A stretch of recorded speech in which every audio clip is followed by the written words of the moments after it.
अफगानिस्तान ऐं पाकिस्तान जो झड़पूं वधी वयूं आहिनि त डिसंबर ताईं अञा बि काफ़ी कुझु थी सघे थो मुंहिंजे हिसाब में इहा सूरत हाल। अरे अफ़गान जो मसइलो हलंदड़ आहे कराची खां अफ़गान नौशरो फ़रोज़ में बि गुज़िरियल जेका ॾींहं हिते कैंप कया थियनि तव्हांजे हवाले सां छा जेका चवणु आहे हिन मामले ते? इहो वॾी क्लियर ॻाल्हि आहे त अफ़गानी जेके हिते रेफ्यूजी आहे उहे हिते रेफ्यूजीज़ आहे ऐं अफ़गानिस्तान जो मसइलो हल थी वियो ऐं पाकिस्तान उन्हनि जी तमामु घणी महिमान नवाज़ी कई साल कई।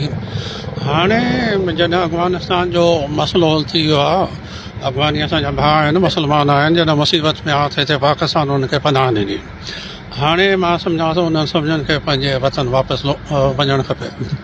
सही छा था सम्झो त हाई कोर्ट जे हुकुम खां पोइ बि हुकुमरान जेको आहे तव्हां ते कूड़ा केस उहो सवाल थी चुको उनजो जवाबु मां सम्झां थो ॾेई चुको आहियां। हाई कोर्ट पारां हिकिड़ो इहो बि हुकुम जारी कयो आहे जेको असांजी ॼाण मूजिबि त जेके बि कूड़ा केस आहिनि उहे जल्द खां जल्द ख़तमु करे तव्हां असांखे रिपोर्ट कयो। इन हुकुम बि हो त इन्वेस्टिगेशन सही तरीक़े सां कयो ऐं अगरि कूड़ा केस आहिनि त उनखे ख़तमु करे असांखे रिपोर्ट कयो। अञा जब चालान हिते पेश थींदा त उन खां पोइ सोचींदासीं वकीलनि सां सलाह कंदासीं त हाणे हाई कोर्ट खे रिजू कजे या न कजे। छाजे करे त केस त सभु कूड़ा आहिनि।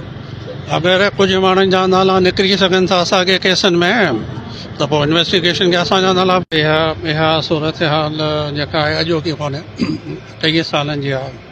मथिया ज़िला जेके बि आहिनि कश्मीर हुजे जैकमाबाद हुजे शिकारपुर हुजे घोटकी हुजे लाड़काणो हुजे उते त तमामु ई नो गोरिया थी विया आहिनि। माण्हू वञी कोन था सघनि ट्रेवल कोन था करे सघनि। नौशहरो बनस्बत उन्हनि ज़िलनि जे घणो बहितरु आहे। मां सम्झां थो 70-75% बहितरु आहे पर हिते बि सूरत हाल ख़राबु आहे। पूरे सिंध में ख़राबु आहे पर हाफ फ्राए फुल फ्राए जो कानून मां त किथे पढ़ियो कोन्हे।